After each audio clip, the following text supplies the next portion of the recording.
Hello friends, myself Vimal.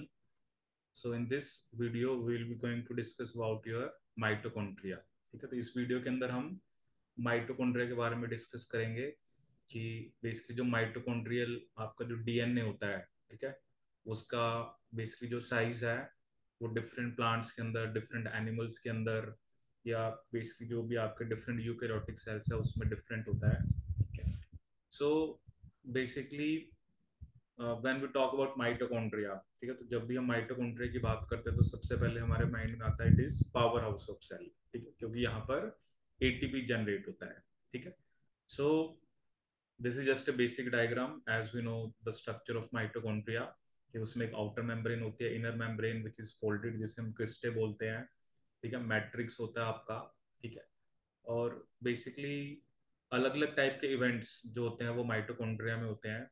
ठीक है, जैसे इनर मेम्ब्रेन की बात करें तो वहां पर आपकी इलेक्ट्रॉन ट्रांसपोर्ट चेन होती है। ठीक है ना, इलेक्ट्रॉन ट्रांसपोर्ट चेन कहाँ पर होती है आपकी माइटोकॉन्ड्रिया में। ठीक है, इनर माइटोकॉन्ड्रियल मेम्ब्रेन में। ठीक है, मैट्रिक्स की बात करें तो मैट्रिक्स में जैसे आप जो बेसिक इवेंट्स मैट्रिक्स में होते हैं that is like your basically matrix की बात करें तो इसमें बीटा ऑक्सीडेशन होती है। ठीक है ना, फैटी एसिड की ऑक्सीडेशन होती है, आपकी सिट्रिक एसिड साइकिल होती है। ठीक है, बट इस वीडियो के अंदर हमने बेसिकली आपका माइटोकॉन्ड्रियल जीनोम की बात करनी है। ठीक है, so in one of the video, ठीक है, इसको हमने दो पार्ट में डिवाइड किया है। तो फर्स्ट वीडियो में मैं आपके साथ बेसिकली माइटोकॉन्ड्रियल जीनोम के बारे में डिस्कस करूंगा, और जो इस वीडियो का सेकंड पार्ट होगा उसमें बेसिकली हम जो ट्रांसपोर्ट ऑफ प्रोटीन्स हैं, ठीक है ना, क्योंकि एक चीज हमें पता होनी चाहिए कि जो माइटोकॉन्ड्रिया के प्रोटीन्स हैं, ठीक है, ये बेसिकली कहाँ पर बनते हैं, they are synthesised on free ribosomes. ठीक है, तो बेसिकली दो टाइप के हम राइबोसोम्स कहते हैं, एक मेम्ब्रेन बाउंड होते हैं और एक आपके फ्री। तो माइटोकॉन्ड्रिया के जितने भी प्रोटीन्स हैं they are synthesised on free ribosomes. ठीक है, सो बेसिकली प्रोटीन्स तो फ्री राइबोसोम्स पे बन गए। ठीक है, तो अब उनका बेसिकली जो फेट है कि बेसिकली अगर उनको माइटोकॉन्ड्रिया का पार्ट बनना है, तो जैसे अगर आप माइटोकॉन्ड्रिया में भी अगर देखोगे तो उसमें एक तो आउटर मेम्ब्रेन है। ठीक है, so that protein which is synthesised on free ribosome, either it will become part of outer membrane, या तो आउटर मेम्ब्रेन का पार्ट बनेगा।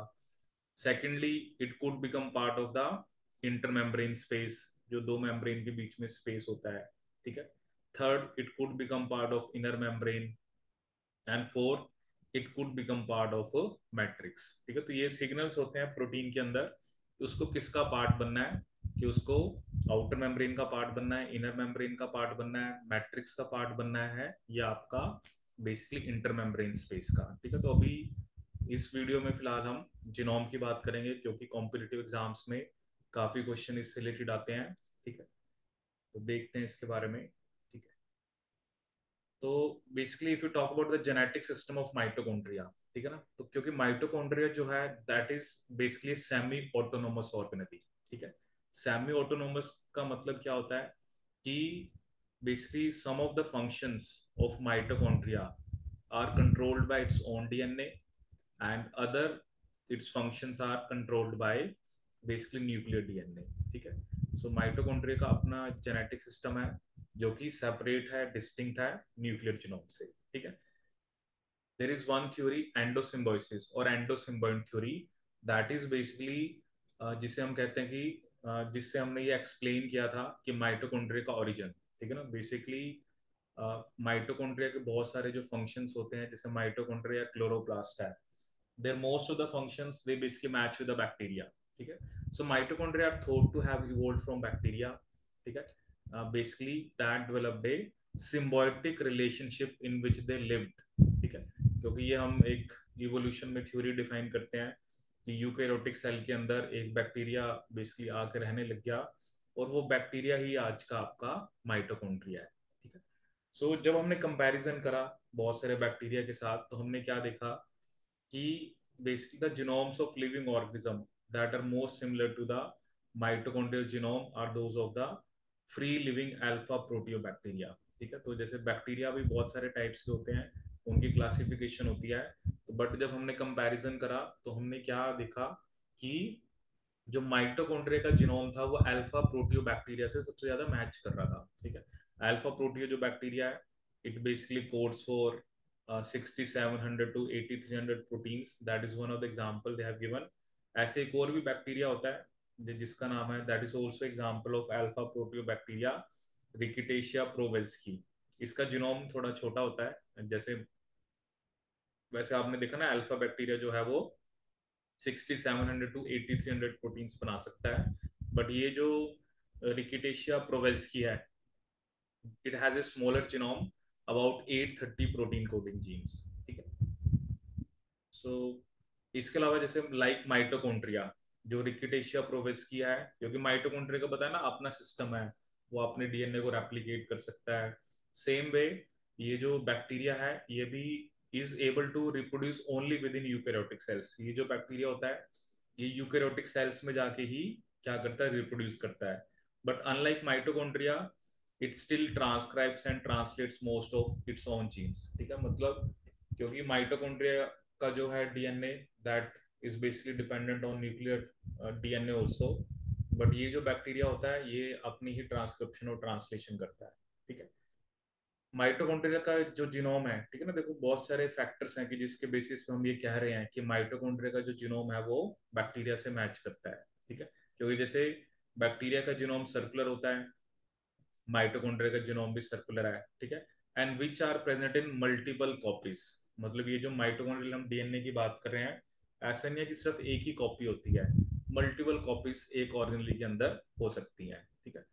फिर जो जब भी माइटोकॉन्ड्रिया को फिर हमने कंपेयर किया अलग अलग प्लांट्स के अंदर, डिफरेंट एनिमल्स के अंदर, ठीक है, डिफरेंट जो आपके और भी जो लोअर यूकैरियोट्स हैं जो प्रोटिस्ट हैं, ठीक है, तो देखो यहाँ पर एक हमने क्या पॉइंट मेंशन किया है। अगर हम ह्यूमंस की बात करें या मोस्ट अदर एनिमल्स की बात करें, तो सिर्फ 16 KB है माइटोकॉन्ड्रियल डीएनए। ईस्ट की बात करें, which is a unicellular eukaryote, ठीक है, विच इज बेसिकली और फंगस, इसके अंदर 80 KB है, और प्लांट्स के अंदर मोर देन 200 KB। ठीक है, this is just a comparison कि अगर हम अपने जीनोम की बात करें, हमारा जो माइटोकॉन्ड्रियल डीएनए है that is just of 16 KB। ठीक है ना, मतलब एक यीस्ट जो यूनिसेलुलर आपका फंगस होती है उसके कंपैरिजन में भी आप देखो 5 टाइम्स कम है, और प्लांट्स में तो आप देखो 200 KB। ठीक है, तो एक चीज ये भी बताएगी नेक्स्ट पॉइंट में यही कि बेसिकली बहुत सारे नॉन कोडिंग सीक्वेंसेस होते हैं। ठीक है, so basically they are not playing any function, मतलब जिनका लार्ज जीनोम भी है, तो बेसिकली उनके जो मोस्ट ऑफ द पार्ट होता है डीएनए का, that is not performing any function, और you can say it is containing most of the non coding sequences. Moving on to the next point, सबसे बड़ा माइटोकॉन्ड्रियल जीनोम जो हमने देखा that is of a plant, Arabidopsis thaliana. ठीक है, और Arabidopsis थैलियाना जो है उसका आप देखो 367 KB। ठीक है, हमने अपनी ह्यूमंस की जो बात करी दैट इज जस्ट 16 KB। ठीक है ना, और basically it codes for only 13 proteins. ठीक है, जैसे अभी हम अपना पढ़ेंगे तो हमारा 16 KB होता है, वो 13 प्रोटीन्स बनाता है। ठीक है, और यहाँ देखो 367 KB होने के बाद भी 31 ही बना रहा है। ठीक है, मतलब that is showing most of the जो जीनोम है दैट इज नॉन कोडिंग। ठीक है, दूसरा उसने एक यहाँ पर पॉइंट बताया कि सबसे ज्यादा जो माइटोकॉन्ड्रियल जीन्स हैं वो एक पर्टिकुलर प्रोटोजोआ है जिसका नाम है आपका रेक्लिनोमोनास अमेरिकाना। ठीक है, इसमें इसका साइज तो सिर्फ 69 KB का है, बट इसमें 67 जीन्स हैं। ठीक है, ये दोनों अलग चीजें हैं। एक पॉइंट में मैंने आपको ये बताया कि सबसे बड़ा माइटोकॉन्ड्रियल जीनोम किसका है, और दूसरे पॉइंट में मैंने आपको ये बताया कि किसके माइटोकॉन्ड्रियल जीनोम में सबसे ज्यादा जीन्स होते हैं। ठीक है, नेक्स्ट अगर हम बात करें जो स्मॉलेस्ट माइटोकॉन्ड्रियल जीनोम है that is of the protist Plasmodium falciparum. ठीक है, which is 6 KB and codes for only 3 proteins. ठीक है, सबसे जो छोटा माइटोकॉन्ड्रियल जीनोम है वो प्लाज्मोडियम फेल्सीपेरम का है। ठीक है, और अगर आप कंपेयर करें जो हम अल्फा प्रोटियोबैक्टीरिया, उनका तो 7 to 10 MB है। ठीक है ना, KB is just kilo base. तो मतलब आप ये देख सकते हो कि बैक्टीरिया के कंपैरिजन में जितने भी यूकैरियोटिक सेल्स हैं, ठीक है ना, क्योंकि हमने अल्फा प्रोटियोबैक्टीरिया से कंपैरिजन किया है, उसका जीनोम तो काफी बड़ा है। तो यही है कि बहुत सारा जीनोम का जो पार्ट है वो आपका डिलीट हो गया इन यूकैरियोटिक सेल्स। तो देखो ये जो भी माइटोकॉन्ड्रियल जीनोम है, क्योंकि माइटोकॉन्ड्रिया में जनरली अभी हमने बात करी वहां पर इलेक्ट्रॉन ट्रांसपोर्ट चेन होती है, या बेसिकली और जो भी फंक्शंस हैं, चाहे वहां पर सिट्रिक एसिड साइकिल हो रही है, ठीक है। तो कुछ एंजाइम्स जो होते हैं वो तो न्यूक्लियस का जीनोम ही बनाता है, न्यूक्लियर जीनोम से बन के आते हैं। बट कुछ जो प्रोटीन्स हैं वो आपका माइटोकॉन्ड्रिया का जीनोम भी बनाता है, ठीक है। तो most present day mitochondrial genomes encode only for small number of proteins that are essential components of a oxidative phosphorylation system, ठीक है। उसके अलावा कुछ राइबोसोमल आरएनए, ट्रांसफर आरएनए वो भी बनाते हैं, ठीक है। बाकी जो प्रोटीन्स होते हैं वो न्यूक्लियर जीन से आते हैं। तो साइंटिस्ट ने एक ये भी कहा, क्योंकि मान लो आपका माइटोकॉन्ड्रियल जीनोम पहले बड़ा था, ठीक है, तो बड़ा अब आप कह रहे हो छोटा है, तो बाकी जो पार्ट था, जो एक्स्ट्रा या जो भी पार्ट था, वो इवोल्यूशन के ड्यूरिंग वो न्यूक्लियस में जाके लग गया, ठीक है। जैसे इसने यहाँ पे एक लाइन लिखी है, so other mitochondrial proteins are encoded by nuclear genes which are thought to have been transferred to the nucleus from the ancestral mitochondrial genome, ठीक है। कि मतलब वो जो बेसिकली आपके कुछ जीन्स जो न्यूक्लियस में है, तो वो इवोल्यूशन के ड्यूरिंग माइटोकॉन्ड्रिया से जो डिलीट हो गए, they were added into the nuclear genome, ठीक है। सो ये आपने इसमें ध्यान रखना है। तो this is a genome of mitochondria. जैसे इसमें एक एच स्ट्रैंड होता है, एक आपका एल स्ट्रैंड होता है, ठीक है। अब यहाँ पर आप देख सकते हो, बाकी तो ये जैसे cox one, cox two, cox three, ये कॉम्प्लेक्सिस की बात कर रहा है, क्योंकि इलेक्ट्रॉन ट्रांसपोर्ट चेन अगर हम पढ़ते हैं तो उसमें कॉम्प्लेक्स होते हैं 1 2 3 4 5, ठीक है। इसके अलावा अगर आप यहाँ पे देखो तो एक 12S राइबोसोमल आरएनए, 16S, ठीक है। ये खास पॉइंट है, क्योंकि जब हम बैक्टीरिया की बात करते हैं तो बैक्टीरिया में one we have 16S ribosomal RNA, ठीक है, और एक होता है 23S, and one we have 5S, ठीक है। लेकिन अगर हम मैमेलियन जीनोम या जैसे अगर हम ह्यूमंस की बात करें, तो हमारे अंदर सिर्फ एक 12S राइबोसोमल आरएनए होता है और एक आपका 16S राइबोसोमल आरएनए होता है, ठीक है। हाँ, एक ये मैंने मैमल्स की बात करी है। प्लांट्स में बस एक चीज एक्स्ट्रा क्या होती है, उनके अंदर 5S राइबोसोमल आरएनए होता है, ठीक है। बट ये सिर्फ प्लांट्स में होता है, ठीक है। इसके अलावा एक और भी खास बात होती है, जैसे बैक्टीरिया के अंदर अगर हम बात करते हैं तो वी से कि एक 30S सब यूनिट होती है और एक आपकी 50S होती है, ठीक है। That is in bacteria. लेकिन अगर हम ह्यूमंस की बात करें, अगर हम अपनी बात करें, तो हमारे अंदर बेसिकली एक 28S होती है और एक 39S होती है, ठीक है, जो कि मिलके क्या बनाता है, 55S, ठीक है।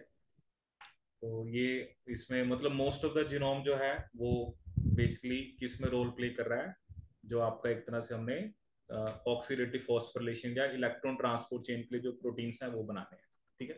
एक इसमें डी लूप होता है। डी लूप की बात करें तो डी लूप के अंदर एक तो ओरिजिन ऑफ रेप्लिकेशन होता है, ठीक है, and beside that there is some sequence जो जिसे हम बोलते हैं प्रमोटर, क्योंकि प्रमोटर वो सीक्वेंस होता है जहां से आपकी बेसिकली जहां पर आरएनए पॉलीमरेज बाइंड करता है और आपकी ट्रांसक्रिप्शन होती है, ठीक है।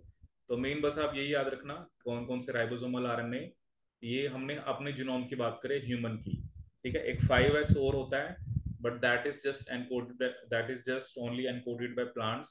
ह्यूमंस जो है वो 5S राइबोसोमल आरएनए को एनकोड नहीं करते हैं, ठीक है। या ह्यूमंस का जो माइटोकॉन्ड्रियल डीएनए है वो 5S राइबोसोमल आरएनए को एनकोड नहीं करते हैं, ठीक है। सो यहाँ पर वही कुछ पॉइंट्स हैं, ठीक है। जैसे ये भी मैंने आपको बताया कि जो हमारा जीनोम है, एक तो वो 13 प्रोटीन्स बनाता है और most of them electron transport chain में उनका रोल है, ठीक है। 16S, 12S एंड 22 tRNA, ठीक है। नॉर्मली जब हम मॉलिक्यूलर बायोलॉजी में पढ़ते हैं तो 32 tRNA चाहिए होते हैं 61 कोडोन्स को रीड करने के लिए, ठीक है। ये एक वोबल हाइपोथेसिस है कि minimum 32 tRNA are required if you want to read 61 codons, ठीक है। But when it comes to mitochondria there are only 22 tRNA, ठीक है।